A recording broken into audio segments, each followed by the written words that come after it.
ꯃꯌꯥꯝ ꯑꯩꯗꯣ ꯍꯥꯏꯗꯤ ꯉꯁꯤ ꯕꯣꯔꯒ ꯕꯣꯂꯤꯒ ꯄꯨꯜꯂꯤ ꯍꯥꯏꯗ꯭ꯔꯗꯣ ꯑꯗꯨꯒ ꯑꯩ ꯁꯤꯗ ꯊꯤꯜꯂꯨꯔꯤꯅꯦꯕ ꯆꯠꯄꯗꯨꯗꯤ ꯉꯟꯕꯅꯤꯅ ꯍꯥꯏꯗꯤ ꯁꯤꯗꯗꯤ ꯌꯥꯝ ꯉꯟꯅ ꯊꯦꯡꯅꯔꯒ ꯀꯩꯅꯣ ꯇꯧꯋꯦꯕ ꯂꯥꯏꯟꯗꯒ ꯂꯦꯡꯅꯩꯌꯦꯕꯀꯣ ꯍꯥꯏꯗꯤ ꯀꯔꯝꯕꯅ ꯍꯥꯟꯅ ꯇꯥꯕꯤꯒꯦ ꯍꯥꯏꯅ ꯑꯩ ꯌꯥꯝ ꯉꯜꯂꯦꯅ ꯆꯠꯆꯕꯅꯦꯕ ꯑꯗꯣ ꯑꯩ 7 ꯅꯝꯕꯔꯗ ꯑꯣꯏꯔꯤꯅꯦꯕ ꯑꯩꯁꯦ ꯑꯗꯣ ꯑꯩ ꯆꯠꯂꯤꯗꯣ ꯄꯨꯡ 4:49 ꯁꯝꯊꯤꯡ ꯑꯗꯨꯃꯥꯏꯅ ꯇꯥꯔꯦ ꯑꯗꯣ ꯑꯩꯗꯤ ꯌꯥꯝ ꯉꯜꯂꯦ ꯀꯥꯏꯅ ꯆꯠꯆꯔꯤꯅꯦ ꯑꯗꯣ ꯑꯩꯗꯤ ꯐꯥꯔꯁ ꯇꯥꯏꯝꯅꯤꯅ ꯈꯪꯗꯦꯅꯀꯣ ꯑꯗꯨꯁꯨ ꯑꯗꯨꯝ ꯀꯩꯁꯨ ꯀꯥꯏꯗꯦꯗ ꯑꯗꯣ ꯍꯧꯖꯤꯛ ꯁꯣꯟꯕꯗꯤ ꯍꯧꯍꯧꯗ꯭ꯔꯤ ꯍꯥꯏꯗꯤ ꯃꯣꯏ ꯀꯩ ꯍꯥꯏ ꯁꯤꯗꯥꯒꯤ ꯄꯣꯠ ꯆꯩꯁꯤꯡꯗꯣ ꯁꯣꯟꯒꯅꯤ ꯍꯥꯏꯌꯦꯕꯀꯣ ꯑꯗꯣ ꯁꯣꯟꯕꯒꯤ ꯃꯇꯝꯗꯣ ꯈꯔ ꯋꯥꯠꯂꯦ ꯑꯗꯨꯅ ꯌꯨꯝꯗ ꯂꯥꯛꯏꯅꯦ ꯑꯗꯣ ꯉꯔꯥꯡꯒꯤ ꯑꯩ ꯃꯃꯥꯡꯒꯤ ꯚꯤꯗꯤꯑꯣ ꯑꯃꯈꯛꯁꯨ ꯍꯥꯞꯀꯦ ꯇꯧꯔꯤꯅꯦꯕꯀꯣ ꯃꯌꯥꯝ ꯑꯗꯣ ꯑꯩꯈꯣꯏ ꯃꯃꯥ ꯍꯣꯏ ꯂꯥꯛꯄꯒꯤ ꯑꯗꯨꯗꯨꯅ ꯏꯟꯇ꯭ꯔꯣꯗꯛꯁꯟꯗꯤ ꯀꯥꯞꯍꯧꯗ꯭ꯔꯦ ꯑꯗꯣ ꯑꯩꯈꯣꯏ ꯃꯃꯥ ꯍꯣꯏꯗꯣ ꯂꯥꯛꯄꯗ ꯍꯟꯖꯤꯟꯒꯅꯤ ꯑꯩꯅ ꯂꯥꯛꯄꯒꯤ ꯚꯤꯗꯤꯑꯣ ꯑꯣꯏꯅ ꯁꯨꯝ ꯀꯥꯞꯄꯦꯕ ꯑꯗꯣ ꯀꯩꯅꯣ ꯑꯣꯁꯇꯣꯃꯤ ꯅꯨꯃꯤꯠ ꯑꯣꯏꯗꯣꯏꯅꯦ ꯑꯗꯨꯗꯨꯅ ꯑꯗꯣ ꯁꯨꯝ ꯃꯄꯥꯟꯗ ꯆꯠꯂꯨꯕꯒꯤ ꯑꯩꯈꯣꯏ ꯃꯃꯥ ꯂꯥꯛꯑꯒ ꯑꯩꯈꯣꯏ ꯈꯨꯟꯒꯤꯁꯤꯗ ꯈꯨꯔꯨꯝꯃꯅꯤ ꯈꯨꯔꯨꯝ ꯂꯣꯏꯔꯒ ꯆꯤꯡꯗꯣꯡꯂꯩꯀꯥꯏꯗ ꯄꯥꯟꯊꯣꯏꯕꯤ ꯂꯥꯠꯂꯦꯕꯀꯣ ꯋꯥꯄꯣꯛ ꯁꯨꯅꯥꯏ ꯆꯤꯡꯗꯣꯡꯂꯩꯀꯥꯏꯗ ꯑꯗꯨꯗ ꯑꯃꯨꯛ ꯈꯨꯔꯨꯝꯃꯨꯔꯦ ꯑꯗꯨꯗꯒꯤ ꯁꯨꯝ ꯆꯠꯂꯦ ꯍꯥꯏꯗꯤ ꯃꯃꯥꯡꯗ ꯕꯦꯅꯥꯀꯥꯟꯗꯤꯔꯣꯝꯗꯁꯨ ꯄꯥꯟꯊꯣꯏꯕꯤ ꯂꯥꯠꯂꯦ ꯍꯥꯏ ꯑꯗꯨꯗꯨꯒ ꯆꯠꯂꯨꯔꯦꯕꯀꯣ ꯑꯗꯣ ꯕꯦꯅꯥꯀꯥꯟꯒꯤ ꯄꯥꯟꯊꯣꯏꯕꯤꯗꯨꯅ ꯂꯥꯏꯐꯝꯗꯣ ꯊꯤ ꯐꯪꯉꯛꯇꯅ ꯍꯥꯏꯗꯤ ꯂꯥꯛꯄꯗꯕꯨꯗꯤ ꯈꯪꯉꯛꯑꯦꯕꯀꯣ ꯁꯤꯗꯅꯦ ꯑꯗꯣ ꯑꯩꯈꯣꯏꯅ ꯑꯍꯥꯟꯕ ꯆꯠꯄꯗ ꯈꯪꯗꯕ ꯑꯗꯨꯒꯅꯦꯅꯀꯣ ꯑꯗꯨꯗꯨꯒꯤ ꯑꯍꯥꯟꯕ ꯆꯠꯄꯗꯗꯤ ꯎꯔꯛꯇ꯭ꯔꯦ ꯑꯗꯣ ꯍꯜꯂꯛꯄꯗ ꯑꯣꯏꯅ ꯎꯔ ꯂꯥꯛꯑꯦ ꯑꯗꯨꯅꯤ ꯃꯌꯥꯝ ꯁꯨꯝ ꯌꯦꯡꯃꯤꯟꯅꯁꯤ ꯚꯤꯗꯤꯑꯣꯁꯦ ꯍꯥꯏꯗꯤ ꯑꯩꯒꯤ ꯚꯤꯗꯤꯑꯣꯁꯦ ꯀꯃꯥꯏꯅ ꯇꯧꯒꯦꯅ ꯅꯨꯡꯉꯥꯏꯔꯒꯗꯤ ꯃꯌꯥꯝ ꯂꯥꯏꯛ ꯁꯤꯌꯔ ꯑꯦꯟ ꯁꯕꯁꯀ꯭ꯔꯥꯏꯕ ꯇꯧꯕ ꯀꯥꯎꯕꯤꯒꯅꯨ ꯃꯌꯥꯝ ꯁꯨꯝ ꯌꯦꯡꯃꯤꯟꯅꯁꯤꯀꯣ ꯑꯗꯨꯗꯤ ꯍꯣꯔꯦꯟ ꯕꯅꯔ ꯆꯥꯕꯁꯨ ꯂꯣꯏꯅꯦ ꯍꯣꯔꯦꯟ ꯑꯁꯤ ꯀꯩꯅꯣ ꯇꯧꯔꯒ ꯀꯩ ꯍꯥꯏꯒꯦ ꯑꯁꯤ ꯁꯣꯟꯕ ꯈꯣꯠꯄ ꯂꯣꯏꯔꯒꯅꯦ ꯁꯤꯗ ꯀꯥꯔꯛꯄ ꯃꯤ ꯄꯨꯝꯅꯃꯛꯀꯤ ꯕꯟꯗ꯭ꯔꯥ ꯇꯧꯋꯦꯕ ꯑꯗꯨꯗꯨꯅ ꯆꯥꯕꯁꯨ ꯌꯦꯡꯃꯤꯟꯅꯁꯤ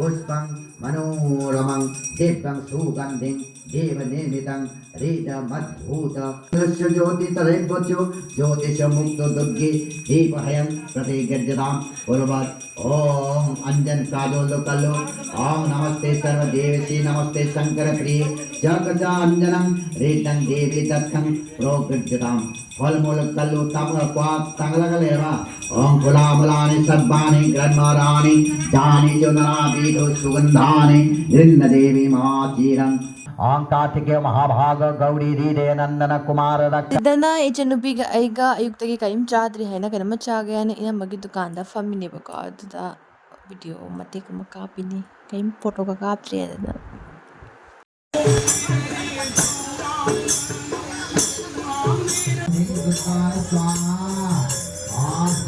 Mangla Kali, Bhadra Kali, Kapalini, Durga Puja, Samadhati, Swasara, Namaste, Om Him Durga Swaha, Om Gayanti, Mangla Kali, Bhadra Kali, Kapalini, Durga Puja, Samadhati, Swasara, Namaste, Om Him Durga Swaha, Om Gayanti, Mangla Kali, Bhadra Kali, Kapalini, Durga Puja, Samadhati, Swasara, Namaste, Om Him Durga Swaha.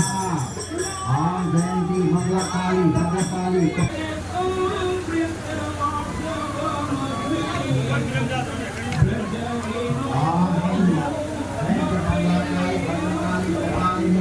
Durga Shiva Samadhati Swasara Namaste Om Hrim Durga Swaha Om Gayanti Mangla Kali Bhadra Kali Kapalini Durga Shiva Samadhati Swasara Namaste Om Hrim Durga Swaha Om Gayanti Mangla Kali Bhadra Kali Kapalini Durga Shiva Samadhati Swasara Hey,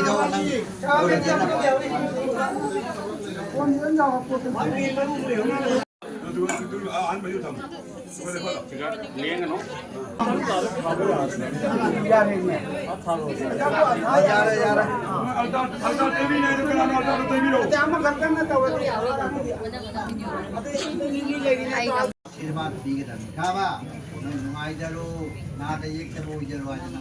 Kaba.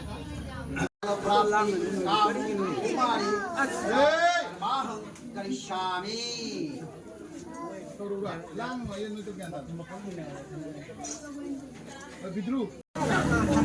Singha, Om Kesavaya Namah, Om Madhavaya Namah, Om Narayanaya Namah. Ito. Makut tak karat ada, ayo kok. Tangla dah.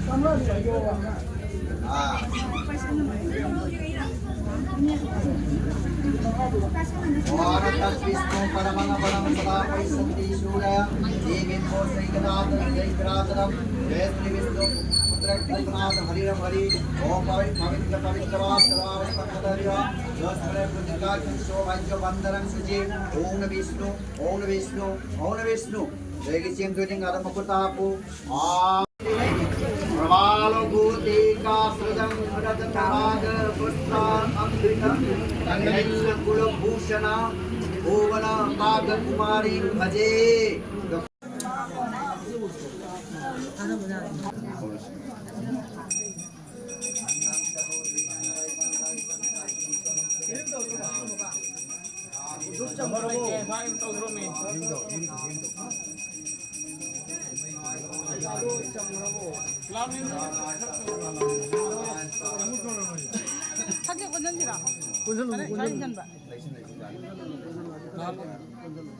Mamang kaso mani sama orang dari kemana itu? Jaga tu, Singha itu juga. Ini enam jaga tu.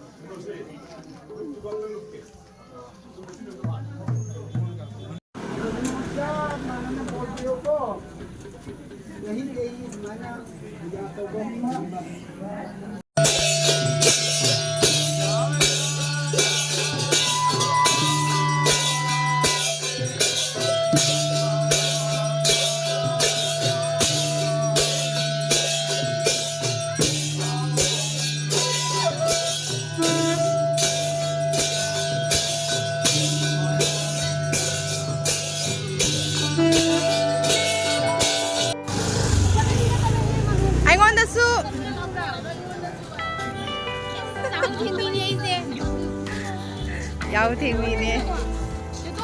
La. Ay, bilhin mo mati. Ako to.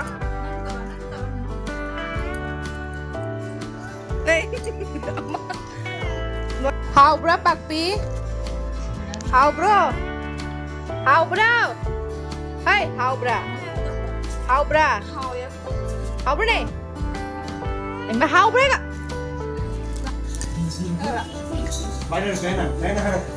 Sidana amuk nonhangi RT ke ka tabuto adudu yaruge tamna thokena ready tamna lore aduga agi manabi sing sumus lakre ba mo yore e phone thre aduna is thoke thre ne thumbnail खोज लो कोई बात नहीं अभी रास्ता हाय तूने hi bye सब बनाए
Sidana Pujari Astami Numita Akumama Lai Krumba Lakani Hadana La Evoka. Ado Asiki videos Diam Sang de Tina Sum Sidasum Eto Salapni in the Yam. Akumama Ikuboki Hana Freedom for Evoka, Ado Ikubok to Matangni. Berakanda. Come, come. Sorry. Nangi vlog namige. Happy birthday to you. Ay, isa ka lang yung call mo, may birthday. Ato doon na, maka daw rin, painin lang yung tingin. Painin lang yung ato na sa'yo. Uy, kira yun. Uy, ito mo kaya?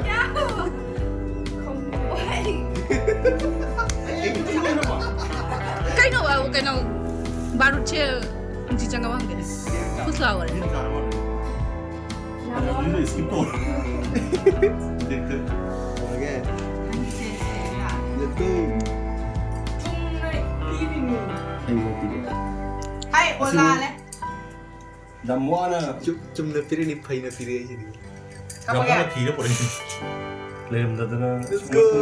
Garo tadi ya. Galina. Itu na. apa ga ka ga Kau. Happy birthday to you. Happy birthday.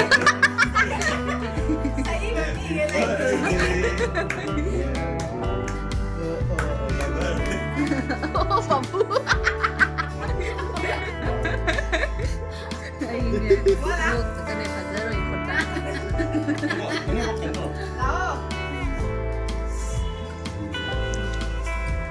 감미죠. 이바이. Betul nak? 이간. Stop. Saro. Sini saro. 내가 이거. Berapa? Gitu nak? ai đi qua đây dán Jerung jarum ni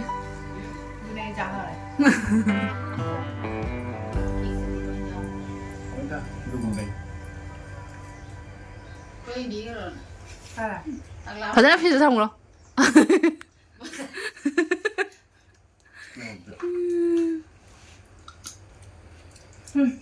Happy birthday. 뭐? 네, 해피 버스데이. 이거는 가위바위보. Ay, tama. Ay, no, nasi ko nang. Hindi pa na lumaw. Kaya.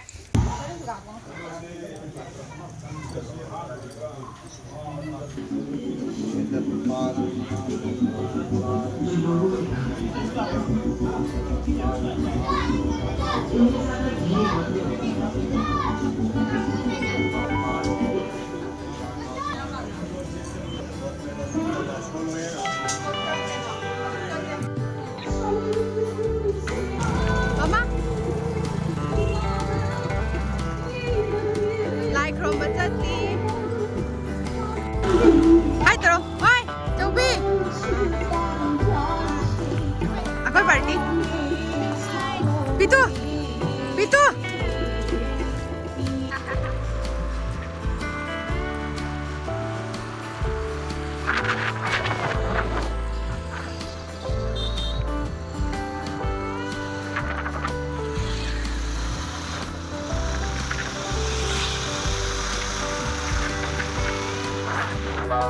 Aku ini dah menjadi bang, ngomong ayat sa Wapokpi, nabali na mong Singha sige, kawana ko naman, kung ako mong tapos sa nung ang mga ilalagay.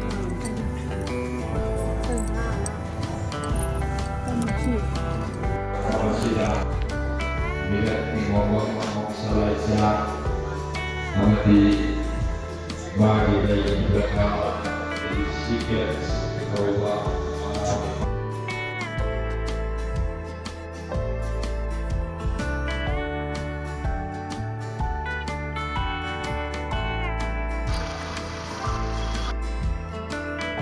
Sidana amu ka halak na ko chaka chana ka ngahak pothagena potharna ngahak lagi khama hamse ton ba thengjelek ba haidi yamna budi thengba nate adu rasu puja matamna damnu jam leidna ko adu lamdagi mok loisana loikreba ko ado mama cha su yam takte cha bi thakina tawba chak su haidi cha to thenggram na mama hajana su thakpa oidi ba du doi thakra senga muse bye bye to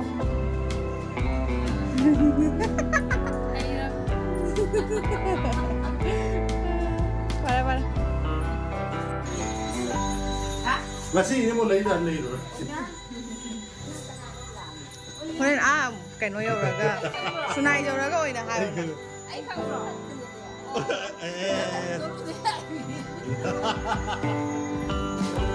Reshmi mama ini ya mah. lagi tawini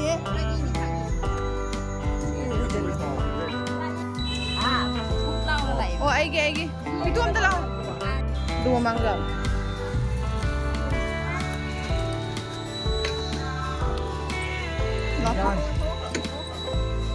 Bye guys.